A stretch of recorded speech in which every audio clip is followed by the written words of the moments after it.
meu nome é Jonas. E a pior humilhação da minha vida aconteceu numa quinta-feira, no fim da tarde, quando o prefeito da nossa vila, um homem arrogante chamado Valdemar, levantou um copo de cachaça no único bar de Ponta das Pedras e fez um brinde para mim. Ele disse, com a voz cheia de veneno e sarcasmo, que todos deviam celebrar o novo rei da sucata, o velho maluco que gastou o dinheiro da aposentadoria para registrar em seu nome um submarino enferrujado que apodrecia na praia há 40 anos. O bar inteiro explodiu numa gargalhada que me cortou a alma. Naquele instante, eu me tornei oficialmente o idiota da vila. O que vocês fariam se o mundo inteiro risse de vocês por apostarem tudo no que amam? Escutem a minha história até o fim e me digam o que teriam feito no meu lugar. E também me avisem de qual cidade vocês estão me ouvindo. Eu preciso saber que não estou sozinho nisso. Se quiserem ouvir mais histórias como esta, inscrevam-se no canal. O bar do Zé era o coração de Ponta das Pedras. Um lugar pequeno com cheiro de maresia misturado com fritura e o suor de homens que passaram o dia inteiro sob o sol, lutando contra o mar. Eu conhecia cada rosto ali. Eram pescadores, trabalhadores do cais, gente com quem cresci. Muitos deles me deviam favores, motores que consertei de graça, peças que arrumei fiado, mas naquela hora, ninguém se lembrou disso. Estavam todos sob o feitiço de Valdemar, o dono da maior frota de barcos, um homem que tratava a vila como seu quintal particular. Ele se levantou, a barriga estufada forçando os botões da camisa, e o silêncio se instalou. Ele sabia que tinha o poder de transformar qualquer um em herói ou em piada. E naquele dia, ele escolheu a mim para ser o seu bobo da corte, apenas porque eu ousei reclamar para mim algo que ele mesmo considerava lixo e planejava vender como sucata para o ferro velho. As palavras dele ainda ecoam na minha cabeça, como um disco arranhado. Um brinde a Jonas, o nosso novo rei da sucata.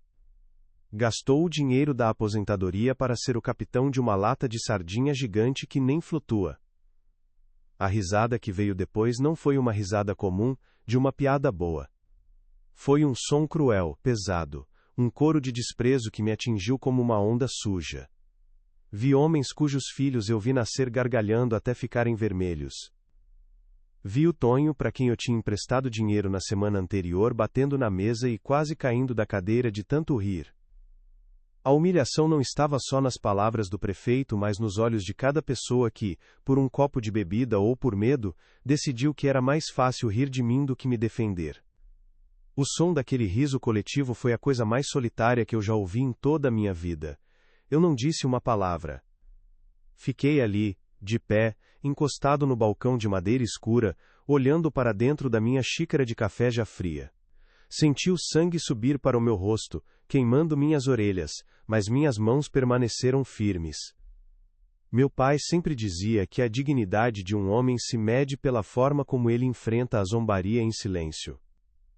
Então eu apenas engoli em seco o nó que se formou na minha garganta.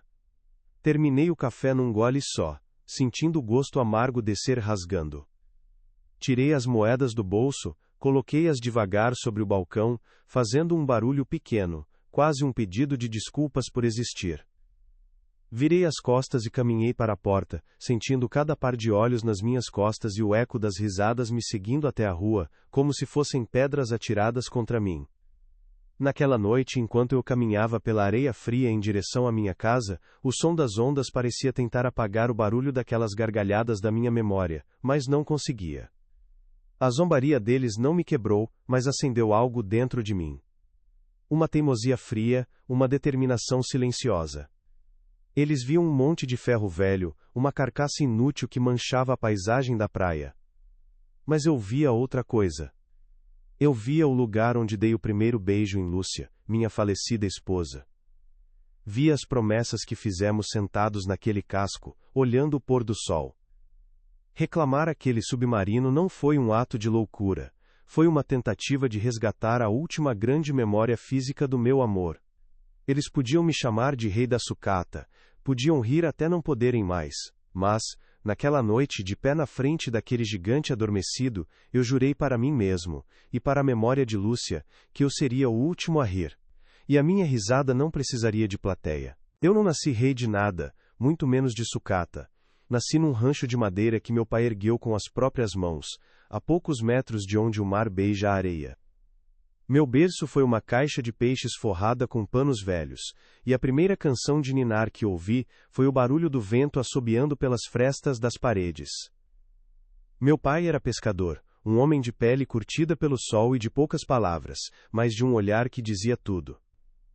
Ele me ensinou que o mar dá e o mar tira, e que o trabalho de um homem é a única coisa que ninguém pode roubar dele. Minhas mãos aprenderam a linguagem do ferro e da graxa antes mesmo de aprenderem a escrever direito, ajudando a consertar o motor cansado do nosso pequeno barco. A vida em Ponta das Pedras nunca foi fácil. Era acordar antes do sol, sentir o frio úmido nos ossos, e voltar para casa com o corpo moído, muitas vezes com o barco mais vazio do que a barriga. Vi meu pai pelejar a vida inteira para botar comida na mesa. Vi minha mãe remendar a mesma roupa dezenas de vezes, com um sorriso cansado, mas nunca derrotado. Foi nesse ambiente que me criei. Aprendi cedo que a gente não podia esperar nada de ninguém. Se o telhado furava, era eu e meu pai que subíamos para consertar. Se a rede rasgava, era minha mãe que passava a noite em claro, com a agulha na mão, para que no dia seguinte tivéssemos o que jogar na água. A gente não tinha luxo, mas tinha união, e isso para mim valia mais do que qualquer fortuna. Quando me tornei homem, o mar já não me chamava como chamou meu pai. Meu dom era outro, eu tinha um jeito com as máquinas, uma paciência para ouvir o que os motores diziam em seus estalos e engasgos. Comecei consertando o motor do nosso barco, depois o do vizinho, e quando vi, a praia inteira me procurava. Abri uma pequena oficina nos fundos de casa, um lugar apertado com cheiro de óleo e suor. Nunca fiquei rico. A maioria dos pescadores me pagava com peixe, com um favor aqui e outro ali, mas eu não me importava. Havia uma honra em ser o homem que mantinha a frota da vila funcionando, o homem que garantia que outros pais pudessem ir buscar o pão de cada dia no mar.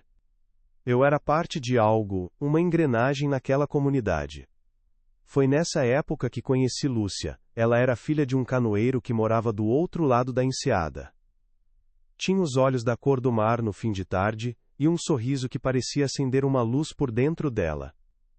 Nosso namoro foi simples, feito de caminhadas na praia e conversas sentadas na areia. E o nosso lugar, o nosso refúgio, era aquele gigante de ferro adormecido na praia. O submarino, para todo mundo, era um trambolho. Um perigo para as crianças, para nós, era um castelo. Foi ali, sentados no casco enferrujado, olhando o sol mergulhar no oceano, que demos nosso primeiro beijo. Um beijo com gosto de sal e de promessas que a gente achava que durariam para sempre. Lembro de uma tarde em especial. O céu estava pintado de laranja e roxo, e uma brisa suave soprava do mar. Lúcia deitou a cabeça no meu ombro e disse, com a voz baixinha, Jonas, promete que a gente vai ter sempre um lugar só nosso, um lugar onde o mundo não pode nos alcançar. Eu olhei para o horizonte, para a imensidão do mar, e depois para aquele casco de ferro que nos abrigava. Eu prometo, meu amor, eu respondi. Enquanto essa carcaça estiver aqui, ela será o nosso castelo. Mal sabia eu que aquela promessa infantil se tornaria o juramento mais pesado da minha vida, uma âncora que me prenderia àquele lugar para sempre, mesmo depois que ela se foi. Nós nos casamos, construímos nossa casa, tijolo por tijolo, com um pouco dinheiro que eu juntava. Não era grande, mas era nossa. Lembro da alegria dela no dia em que terminamos de cobrir o telhado. Chovia lá fora, e nós ficamos ali, no meio da sala vazia, ouvindo o som das gotas batendo nas telhas novas, secos e seguros. Ela me abraçou e chorou, um choro de felicidade. Conseguimos, Jonas, nós conseguimos. Naquela época, a vida era dura, mas era cheia de pequenas vitórias como essa. Cada viga pregada, cada parede levantada, era um testemunho do nosso esforço e do nosso amor. A gente não precisava de muito para ser feliz. A gente só precisava um do outro. Os anos passaram. Eu continuei na minha oficina, consertando os motores da vila. Lúcia cuidava da casa, plantava flores no nosso pequeno jardim e vendia o peixe que eu ganhava como pagamento. Éramos um time. Ela era minha calmaria no fim de um dia de trabalho pesado. Eu chegava em casa com as mãos sujas de graxa, o corpo doendo, e ela me esperava com um prato de comida quente e aquele sorriso que desarmava qualquer cansaço. Nas noites de lua cheia, a gente ainda caminhava até o submarino. Sentávamos ali em silêncio, de mãos dadas, apenas ouvindo o som das ondas. Aquele pedaço de ferro era a testemunha silenciosa da nossa história, do nosso amor que envelhecia como um bom vinho, ficando mais forte e mais profundo. Mas o mar, que dá o sustento, também traz a tempestade. E a nossa veio sem aviso. Lúcia começou a ficar cansada, pálida. No começo, achamos que era só o peso do trabalho. Mas o cansaço não passava. Veio a tosse, a falta de ar, as idas e vindas ao pequeno posto de saúde da vila. O médico, com um olhar triste, nos mandou para a cidade. O diagnóstico caiu sobre nós como uma onda gelada, uma doença no pulmão, rara e agressiva. O mundo desabou. O chão que eu tinha construído com tanto esforço, tijolo por tijolo, de repente, não existia mais. Eu estava em queda livre, segurando a mão da única pessoa que dava sentido a tudo. A luta foi longa e cruel. Vendi o pouco que tinha. A pequena poupança que guardávamos para a velhice se foi em remédios e viagens para a capital. Vendi meu barco de pesca, aquele que herdei do meu pai. Vendi minhas melhores ferramentas, aquelas que eram como uma extensão das minhas próprias mãos. Não hesitei um segundo. Nada daquilo importava. A única coisa que importava era ver um pingo de cor voltar ao rosto de Lúcia, ouvir a risada dela mais uma vez, nem que fosse por um instante. Os vizinhos no começo ajudaram, traziam uma sopa, ofereciam uma palavra de consolo. Mas a doença era longa, e a compaixão das pessoas tem um tempo de vida curto. Logo, estávamos sozinhos de novo. Eu me dividia entre a oficina e o cuidado com ela, passava as noites em claro segurando sua mão, ouvindo sua respiração fraca. Eu contava histórias do nosso passado, lembrava a ela do nosso primeiro beijo no submarino, das promessas que fizemos. Em seus momentos de lucidez ela sorria e apertava minha mão. Você não quebrou a promessa, Jonas, ela sussurrou um dia. Você ainda é meu porto seguro. Aquelas palavras me deram força para continuar, mesmo quando eu sentia que não aguentava mais. Eu estava perdendo a minha Lúcia pedaço por pedaço, e tudo que eu podia fazer era estar ali, firme, como uma rocha contra a maré. Ela se foi numa manhã de terça-feira, com o sol entrando pela janela do nosso quarto. Foi em silêncio, em paz. O silêncio que ficou depois foi a coisa mais barulhenta que eu já ouvi.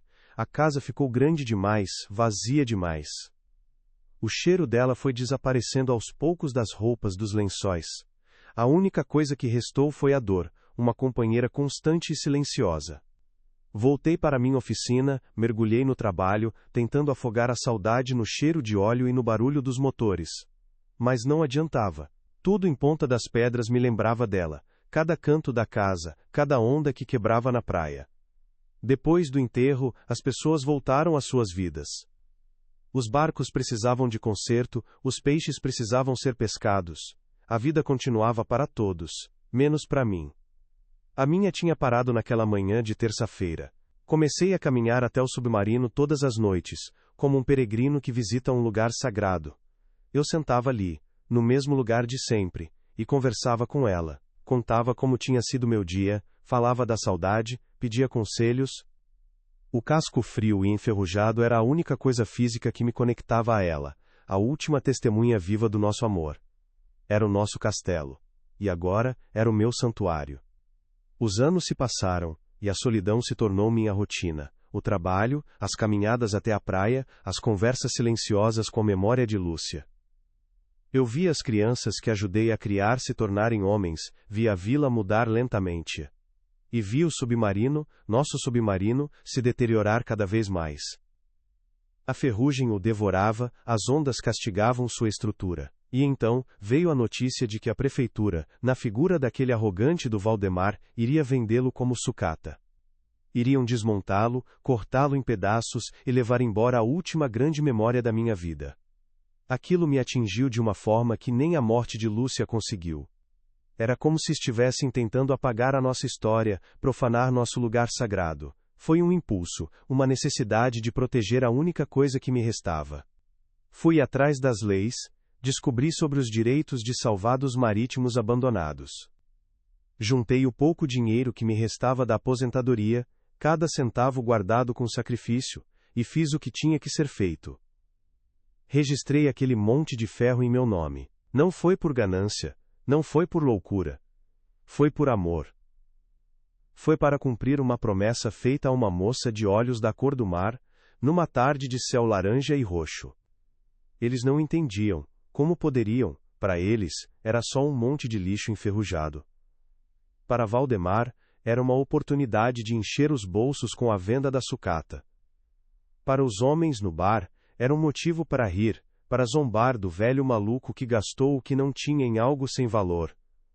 Eles riam da minha pobreza, da minha aparente insensatez. Mas eles não sabiam que não estavam rindo de um velho de um submarino. Estavam rindo de uma promessa de amor, de uma vida inteira de sacrifícios, de um homem que só estava tentando proteger o último pedaço do seu coração. Naquela noite, depois da humilhação no bar, eu fui até a praia. A lua cheia iluminava o casco do submarino, fazendo a ferrugem brilhar como se fosse ouro. Eu toquei o metal frio e senti uma calma que não sentia há muito tempo. As gargalhadas deles ainda ecoavam na minha cabeça, mas aqui, diante do nosso castelo, elas perdiam a força. Eles podiam me chamar do que quisessem. Podiam me apontar na rua, rir pelas minhas costas. Nada disso importava. Eu tinha feito o que precisava ser feito. Eu tinha protegido a nossa memória. E agora, em silêncio, sozinho, eu começaria a explorar os segredos que aquele gigante guardava. Por mim. E por ela. A zombaria daquela noite no bar não foi um relâmpago solitário numa noite de céu limpo. Foi a primeira gota de uma tempestade que durou meses. Nos dias que se seguiram eu senti a vila se transformar ao meu redor, ou talvez eu é que tenha me transformado aos olhos dela. As manhãs, que antes começavam com um bom dia vindo de cada janela, agora eram silenciosas. As pessoas desviavam o olhar quando eu passava. Mães puxavam seus filhos para perto, como se a minha suposta loucura fosse contagiosa. O apelido que Valdemar me deu, Rei da Sucata, pegou como fogo em palha seca. Eu o ouvia em sussurros na fila da padaria, em risadinhas abafadas quando eu entrava no pequeno mercado. Deixei de ser o Jonas o mecânico para me tornar uma caricatura, uma piada ambulante. A mudança mais dolorosa veio daqueles que eu considerava amigos. O Zeca, com quem eu dividi incontáveis pescarias na juventude, agora atravessava a rua para não ter que me cumprimentar.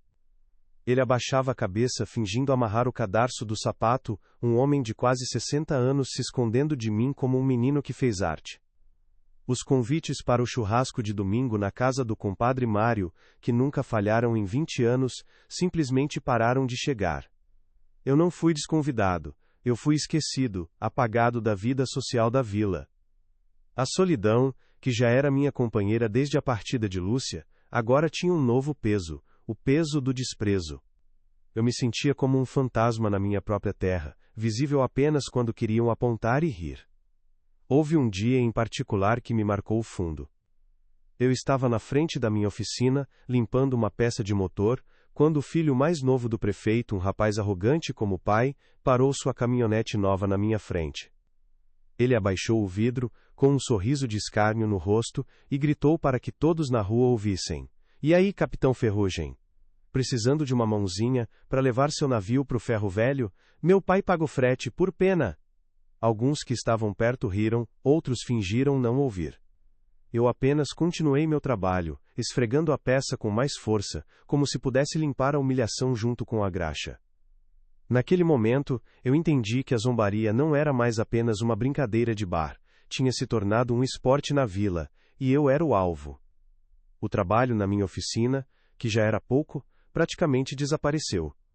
Pescadores que eu atendi a vida inteira, homens cujos motores eu conhecia pelo som, começaram a levar seus barcos para a cidade vizinha. Pagavam mais caro, perdiam um dia inteiro de viagem, tudo para não terem que lidar com o velho maluco. Certa tarde, vi o barco do Laurindo, um amigo de infância, sendo rebocado para longe. O motor tinha um problema simples, um entupimento no filtro que eu resolveria em menos de uma hora. Ele me viu parado na porta da oficina, e por um segundo nossos olhos se cruzaram. Vi vergonha no olhar dele, antes que ele virasse o rosto rapidamente. Aquilo doeu mais do que qualquer insulto. Eles não estavam apenas me isolando, estavam me tirando o meu ofício, a única coisa que ainda me dava um senso de utilidade no mundo. Então todo o meu tempo, toda a minha energia se voltou para o submarino. Comecei o trabalho de tentar entrar nele. A escotilha principal estava emperrada por décadas de ferrugem e sal. Eram toneladas de aço seladas pelo tempo. Eu ia para a praia todo dia logo que o sol nascia, com minha caixa de ferramentas. Levava marreta, talhadeira, alavancas. Eram horas de um trabalho brutal, debaixo de um sol que castigava, batendo no mesmo ponto, tentando encontrar uma fraqueza no metal. O som das minhas marteladas ecoava pela praia vazia. Era um som solitário, o som de um homem lutando contra um gigante de ferro, enquanto o mundo assistia de longe balançando a cabeça em desaprovação. A praia se tornou o meu palco. As pessoas não falavam comigo, mas me observavam. De suas janelas, das varandas de suas casas, dos seus barcos que passavam ao longe. Eu me tornei a atração turística bizarra de Ponta das Pedras. As crianças, que antes corriam para me pedir uma ferramenta emprestada ou para ver os motores abertos, agora mantinham distância. Elas se sentavam na areia, a uma distância segura, e ficavam me olhando, cochichando entre si. Olha lá o almirante do lixo, eu ouvia às vezes, quando o vento soprava na direção certa. Eu era um espetáculo de teimosia e loucura, e não havia um dia sequer em que eu não sentisse os olhos da vila inteira cravados nas minhas costas. As semanas se transformaram em um mês, e a escotilha não se movia 1 centímetro. Meu corpo doía de uma forma que eu não sentia desde a juventude. Minhas mãos estavam em carne viva, cheias de calos e cortes. A frustração começou a me corroer por dentro. Havia noites em que eu voltava para casa tão exausto que mal conseguia tirar as botas. Eu me sentava na minha cozinha vazia, comia um pedaço de pão com qualquer coisa e olhava para o retrato de Lúcia na parede. Será que eu enlouqueci mesmo, meu amor? Eu perguntava para o silêncio. E era como se eu pudesse ouvir a voz dela, suave como a brisa do mar, me dizendo para não desistir. Aquela lembrança era o único combustível que me restava. Em meio a esse esforço solitário, as ofertas humilhantes começaram a aparecer. Um dia, um sujeito de uma cidade vizinha, dono de um ferro velho, parou o caminhão na estrada perto da praia. Ele desceu, com um ar de superioridade, e me ofereceu uma quantia ridícula pelo submarino. Estou te fazendo um favor, velhote. Tiro essa tralha daqui para você e ainda te dou um dinheirinho para cachaça. Ele falou como se estivesse lidando com um mendigo, com um idiota incapaz de entender o valor das coisas. Eu nem sequer respondi. Apenas virei as costas e voltei a martelar o aço, cada batida uma resposta silenciosa ao desprezo dele e de todos os outros. A solidão era mais profunda nos dias de chuva. Quando o céu ficava cinza e o mar agitado, eu não podia trabalhar no submarino. Ficava em casa, cercado pelas paredes que construí com Lúcia, e o silêncio se tornava ensurdecedor. Nesses dias, a dúvida me visitava com mais força. Eu olhava pela janela, via a vida da vila continuando sem mim, via as luzes das casas dos vizinhos acesas, ouvia o som distante de risadas, de famílias reunidas, e eu estava ali, sozinho, ilhado na minha própria casa, por causa de um monte de ferro velho que todos consideravam lixo. Era nesses momentos que o peso do que eu estava fazendo quase me esmagava. Um sábado, houve a festa da padroeira da vila. A praça estava enfeitada, havia música, comida, gente por toda parte. Era um evento do qual eu e Lúcia sempre participamos. Eu costumava ajudar a montar as barracas, a consertar o gerador quando dava problema. Naquele ano, ninguém me procurou. Fiquei em casa, mas o som da festa chegava até mim, trazido pelo vento. Em certo momento, criei coragem e caminhei até a beira da praça. Fiquei na sombra de uma amendoeira, apenas observando. Vi as pessoas dançando, conversando, comendo. Ninguém notou minha presença. Eu era invisível. Fiquei ali por alguns minutos, um estranho na minha própria festa, e depois voltei para casa. Naquela noite, a solidão doeu de um jeito diferente, mais agudo. O ponto de virada na minha percepção aconteceu numa tarde nublada. Depois de semanas de esforço, eu finalmente consegui criar uma pequena fresta na junta da escotilha. Era um avanço mínimo, mas para mim, foi uma vitória monumental. Senti uma onda de esperança, a primeira em muito tempo. Naquele mesmo instante, ouvi duas mulheres que passavam na estrada conversando. Uma delas apontou para mim e disse para a outra, num tom de pena disfarçada de fofoca: "Coitado do seu Jonas. Depois que a Lúcia morreu, ele nunca mais foi o mesmo. Agora deu para conversar com a ferrugem." A outra respondeu: "Dizem que ele gasta o dinheiro da aposentadoria comprando ferramenta para essa loucura. É triste ver um homem se perder assim." Aquelas palavras, ditas sem maldade apenas com a certeza de quem comenta um fato, me atingiram como a marreta que eu segurava. Elas não me viam como um teimoso, ou como um tolo. Elas me viam como um doente, um coitado que perdeu o juízo por causa do luto. Naquele instante, eu entendi, para eles, eu não estava lutando por uma memória, eu estava delirando. Minha promessa para Lúcia era, aos olhos do mundo, um sintoma da minha insanidade. A humilhação do bar tinha sido por zombaria, mas isso era diferente. Era pena. E a pena é 1000 vezes mais cruel que o escárnio, porque ela te rouba a dignidade, te transforma num caso perdido, em alguém que já não responde por si. Eu parei de martelar, sentei na areia fria, ao lado do gigante de ferro, olhei para as minhas mãos trêmulas e ensanguentadas. Olhei para a vila ao longe, para as casas onde as pessoas viviam suas vidas normais, cheias de certeza sobre o que é sensato e o que é loucura. E pela primeira vez, eu não senti raiva nem tristeza, senti uma calma fria, uma clareza desoladora. Eles tinham me julgado e me sentenciado. Na mente deles, o meu veredito estava dado. Eu era o velho louco da praia, o homem que afundou junto com a memória da esposa dentro de uma carcaça de metal. Eu me levantei, a dor no meu corpo parecia ter sumido. A exaustão deu lugar a uma nova forma de energia, uma determinação gelada. Se eles queriam um louco, eles teriam um.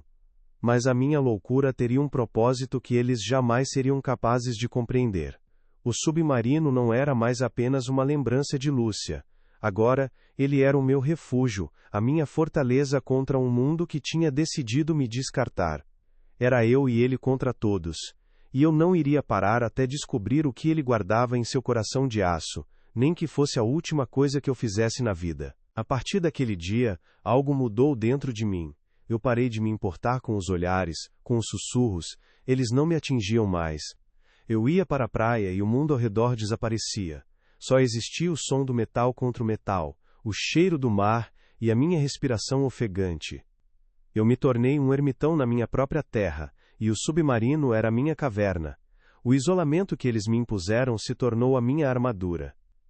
Eu não precisava mais deles, da sua aprovação, da sua companhia. Eu só precisava de tempo. As pessoas notaram a mudança. Meu silêncio se tornou mais profundo, meu olhar mais focado. Eles provavelmente interpretaram isso como um aprofundamento da minha loucura. Que pensassem o que quisessem. O trabalho continuou, mais metódico, mais paciente. Eu estudei a estrutura da escotilha, encontrei os pontos de pressão, usei a física a meu favor, em vez de apenas a força bruta. Eu estava aprendendo a linguagem do submarino, e ele aos poucos parecia começar a ceder. Num fim de tarde, quando o sol já tocava o horizonte, pintando o céu com as cores de que Lúcia tanto gostava, eu dei a última martelada. Não houve um estrondo, apenas um gemido metálico longo e sofrido. A escotilha, que resistiu por 40 anos e por semanas do meu esforço, cedeu. Ela se moveu, apenas alguns centímetros, mas o suficiente. Uma lufada de ar viciado com cheiro de mofo, de mar estagnado e de tempo esquecido, escapou de dentro, como um suspiro de alívio. Eu tinha conseguido. Eu estava dentro. Fiquei ali, parado, ofegante, olhando para a escuridão que se abria a meus pés. Ninguém viu. Ninguém aplaudiu. Não havia ninguém para compartilhar aquela vitória. E isso não importava. Naquele momento, de pé na entrada do nosso castelo, eu era o homem mais completo do mundo. O rei da sucata estava prestes a explorar seu reino.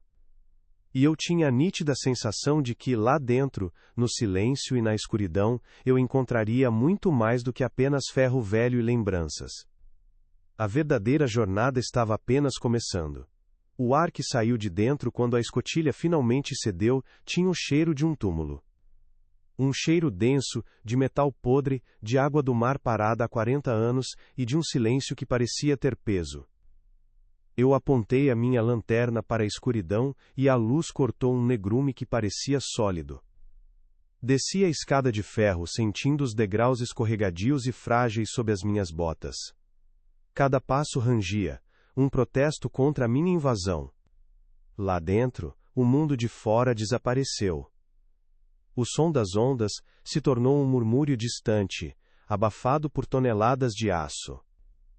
Eu estava no coração do gigante, no centro do meu isolamento, e pela primeira vez, não me sentia sozinho. Sentia que estava exatamente onde deveria estar, como se Lúcia estivesse ali, segurando a minha mão no escuro. Os primeiros dias foram de exploração cautelosa. O interior era um labirinto de corredores apertados, e salas cheias de equipamentos irreconhecíveis, cobertos por uma camada grossa de lodo e cracas. A água salgada batia nos meus tornozelos, fria e oleosa. Era um ambiente perigoso, um cemitério de metal onde um passo em falso poderia significar um corte profundo ou uma queda feia. Eu me movia devagar, com o respeito de quem entra numa igreja abandonada. Mapeei cada sala, cada compartimento, tentando entender a lógica daquela máquina. Eu não procurava nada específico, eu só queria conhecer o lugar que tinha se tornado a minha obsessão, o lugar que guardava as memórias da minha vida. Eu estava aprendendo a anatomia do meu castelo, decifrando suas cicatrizes e seus segredos. Foi na terceira semana de exploração, num dos compartimentos de lastro na parte mais profunda do casco, que encontrei algo que não se encaixava. Atrás de uma série de canos corroídos, havia uma parede de aço que parecia diferente do resto. A solda era mais grosseira, a pintura mais nova, quase como se tivesse sido adicionada depois da construção original. Não havia nenhuma indicação nos projetos que eu tinha conseguido de submarinos daquela época. Era uma anomalia, uma peça fora do lugar. Minha intuição de mecânico, a mesma que me permitia ouvir um problema no motor antes que ele quebrasse, gritou dentro de mim. Havia algo ali. Algo que alguém não queria que fosse encontrado. Algo que valia a pena esconder atrás de uma parede falsa de aço reforçado. Levei quase um mês para conseguir abrir aquela parede. Não era um trabalho de força bruta como foi com a escotilha. Aquilo exigia precisão. Usei um pequeno maçarico a gás, cortando o metal lentamente, centímetro por centímetro, com medo de danificar o que quer que estivesse do outro lado. O calor dentro daquele espaço confinado era infernal, e o cheiro de metal queimado se misturava ao cheiro de podridão do ambiente. Eu trabalhava por poucas horas a cada noite, sob a luz fraca de uma lanterna de cabeça, com o suor escorrendo pelo meu rosto e pingando no chão alagado. Era um trabalho de cirurgião, não de demolidor. Um trabalho que exigia toda a paciência e toda a habilidade que eu acumulei em uma vida inteira lidando com ferro e fogo. Quando o último pedaço de metal cedeu, eu enfiei uma alavanca na fresta e forcei a placa para o lado. O que vi primeiro foi a escuridão. Apontei a lanterna para dentro do buraco e a luz revelou um compartimento pequeno, seco e impecavelmente selado. E dentro dele, empilhadas com uma precisão militar, estavam dezenas de caixas metálicas, todas do mesmo tamanho, pintadas de um verde oliva sem brilho. Não eram caixas de munição, nem de peças. Eram pesadas demais. Com o coração batendo forte no peito, eu me espremi para dentro do compartimento. Peguei a primeira caixa, sentindo o peso absurdo em minhas mãos.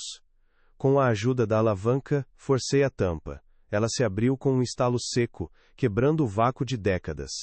E lá dentro, sob a luz trêmula da minha lanterna, algo brilhou com um amarelo quente e denso. Não era latão, não eram peças de reposição, eram barras.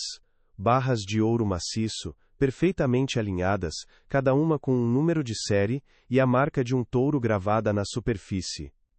Fiquei ali, ajoelhado na água suja apenas olhando. Peguei uma das barras. Era fria, pesada de uma forma que desafiava seu tamanho. Parecia sugar o calor da minha mão. Eu, Jonas, O homem que passou a vida com as mãos sujas de graxa consertando motores de barcos de pesca por alguns trocados, estava segurando uma fortuna que eu não conseguia nem começar a calcular. O silêncio dentro do submarino pareceu ficar ainda mais profundo, como se o mundo inteiro estivesse prendendo a respiração junto comigo. A risada do prefeito no bar, os olhares de pena, o apelido de Rei da Sucata, tudo aquilo pareceu pequeno, distante, ridículo. Abri outra caixa, e mais outra. Eram todas iguais. Cheias de ouro.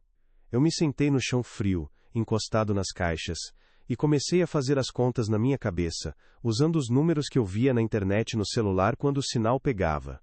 O peso de cada barra, a cotação do ouro, a conta final era tão absurda que eu tive que refazê-la 3 vezes, achando que a minha mente cansada estava me pregando uma peça. Mas o número não mudava. Ali, naquele compartimento esquecido dentro de um monte de sucata, havia o equivalente a 188 milhões de dólares. 188 milhões. Eu repeti o número em voz baixa, e a palavra soou estranha, estrangeira, como se pertencesse a outro universo, não ao meu mundo de porcas, parafusos e redes de pesca. Minha reação não foi de alegria, não houve gritos de vitória, nem lágrimas de felicidade. O que eu senti foi um peso esmagador, uma clareza fria e assustadora. Eu entendi tudo. Aquele não era um submarino militar abandonado. A sofisticação daquele compartimento secreto, a qualidade do selo, a ausência de qualquer identificação militar. Aquilo era um narco-submarino, uma daquelas máquinas sofisticadas que os cartéis usavam para transportar suas fortunas. Ele deve ter tido uma avaria na tempestade há 40 anos, e a tripulação o abandonou planejando voltar para buscar a carga. Mas eles nunca voltaram. E por 4 décadas, o maior tesouro que já tinha passado por aquela costa ficou ali, adormecido, disfarçado de lixo, esperando por um velho teimoso suficiente para despertá-lo.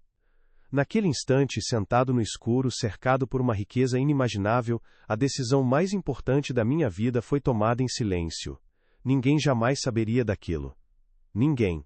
A imagem do rosto arrogante de Valdemar, dos homens rindo no bar, da vila inteira me tratando como um louco, passou pela minha mente.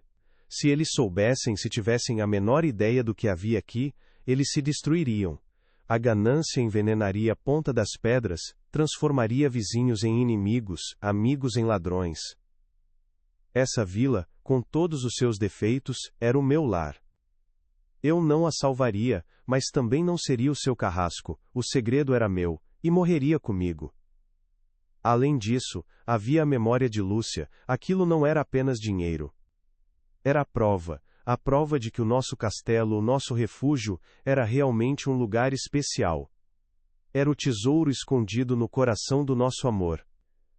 Revelar isso ao mundo seria como profanar o túmulo dela, como vender as nossas memórias mais sagradas por um punhado de ouro. Não. Aquele segredo pertencia a nós dois. Eu era apenas o guardião. Eu protegeria aquele tesouro não pelo seu valor em dinheiro, mas pelo seu valor simbólico. Era a validação de cada promessa, de cada beijo, de cada sonho que tivemos sentados naquele casco enferrujado, olhando o sol se pôr no mar. Aquele ouro era a herança do nosso amor. A partir daquela noite minha rotina mudou. Durante o dia, eu continuava a ser o rei da sucata. Fazia barulho, batia com a marreta em placas de metal inúteis, fingia fazer reparos insignificantes na parte externa do casco. Eu mantinha a farsa, alimentava a imagem que eles tinham de mim. Eu era o velho louco da praia, e essa loucura se tornou o meu melhor disfarce. Eles me viam, mas não me enxergavam. Eles ouviam o barulho, mas não entendiam o silêncio do meu verdadeiro trabalho. E à noite, quando a vila dormia e a única testemunha era a lua, eu começava a verdadeira operação. Uma barra de ouro de cada vez, dentro de uma mochila reforçada, eu carregava o tesouro para fora do submarino. O trabalho era exaustivo e perigoso. Cada viagem era um risco. O peso das barras nas minhas costas era imenso. E o medo de ser visto, de tropeçar, de alguém desconfiar, era um companheiro constante. Eu me movia pelas sombras, como um ladrão na minha própria terra. Levei meses para transportar tudo. Durante o dia, eu preparava o esconderijo. Debaixo do piso de concreto da minha oficina, eu escavei um porão secreto, um buraco que eu forrei com plástico e madeira para proteger da umidade. Era um trabalho lento, feito com as mãos, balde por balde de terra, para não fazer barulho.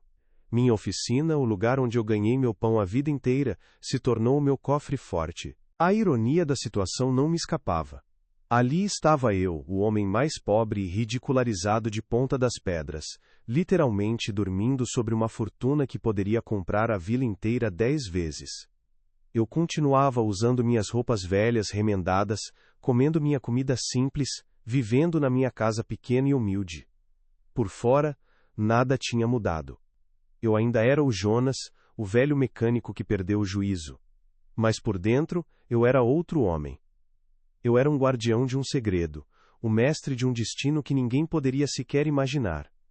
O poder que eu sentia não vinha do dinheiro, mas do conhecimento. Eu sabia a verdade. E eles, com toda a sua arrogância e certeza, viviam numa completa e absoluta ignorância. Os risos e os cochichos que antes me feriam, agora soavam diferentes, eram como o zumbido de insetos distantes, irrelevantes. Eu olhava para o prefeito Valdemar, que passava na sua caminhonete importada, e via um homem pobre, um prisioneiro da sua própria ganância mesquinha, brigando por migalhas de poder numa vila esquecida. Eu olhava para os homens no bar, rindo das suas próprias piadas vazias, e via pessoas que tinham desistido de sonhar, que tinham trocado a possibilidade do extraordinário pela segurança do medíocre. Eles riram de mim porque eu ousei ver valor onde eles só viam lixo, e no fim, a maior piada era sobre eles. Eles nunca entenderam que eu não estava tentando salvar um submarino, eu estava salvando a mim mesmo, estava cumprindo uma promessa. E no processo, encontrei algo que ia muito além do ouro, encontrei um propósito. O dinheiro não era o fim, era o meio. O meio para ter uma velhice tranquila, longe de todos eles. O meio para criar algo em nome de Lúcia, uma fundação talvez, em outra cidade, para ajudar pessoas que passaram pelo que nós passamos. Algo que honrasse a sua memória de uma forma real, útil. A justiça não seria eu esfregar a minha riqueza na cara deles. A justiça seria desaparecer, em silêncio, e deixá-los para sempre com a imagem do submarino enferrujado na praia, um monumento eterno à sua própria cegueira. O rei da sucata tinha um reino afinal, um reino secreto, silencioso, construído sobre a memória de um grande amor e pavimentado com o ouro que o mundo desprezou. E eu, o seu único soberano, estava apenas começando a planejar como usaria o meu poder. Não para vingança, mas para a paz. A minha paz. E isso era algo que dinheiro nenhum deles jamais poderia comprar. Eles podiam ficar com a vila, com suas fofocas e suas certezas. Eu ficaria com o oceano, com as memórias de Lúcia, e com a liberdade silenciosa que o meu segredo me deu. A verdadeira riqueza era essa. Com o último lingote de ouro seguro sob o assoalho da minha oficina, a poeira assentando sobre o concreto recém-seco, a decisão final se formou na minha mente, não com a fúria de uma tempestade, mas com a calma de um mar sereno ao amanhecer. Eu iria embora, simples assim. Não haveria discursos nem revelações bombásticas na praça da vila. O que eu ganharia esfregando a verdade na cara deles? Um momento de satisfação que se esvaziaria tão rápido quanto a espuma de uma onda? Eles não entenderiam. A mente deles, acostumada a medir o valor das coisas em quilos de peixe e em litros de cachaça, jamais compreenderia que a minha luta não foi pelo ouro, mas pela honra de uma memória. A minha justiça não seria vista nem ouvida, seria sentida no vazio que eu deixaria para trás, um silêncio que ecoaria mais alto do que qualquer gargalhada que eles já deram. A paz que Lúcia merecia, e que eu tanto buscava, não estava em Ponta das Pedras.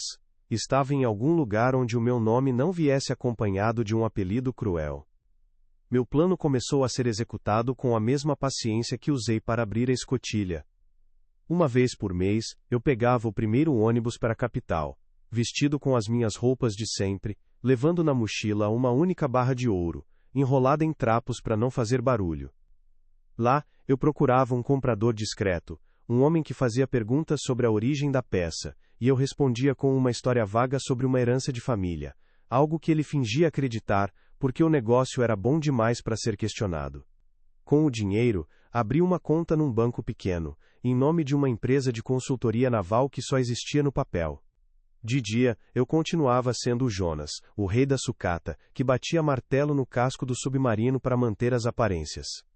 De noite eu era um estrategista, planejando cada passo da minha nova vida, transferindo meu tesouro do mundo do ferro para o mundo dos números, de forma lenta e invisível. A minha loucura se tornou a camuflagem perfeita para a minha lucidez. A parte mais importante do plano, no entanto, não tinha a ver com a minha fuga ou com a minha velhice.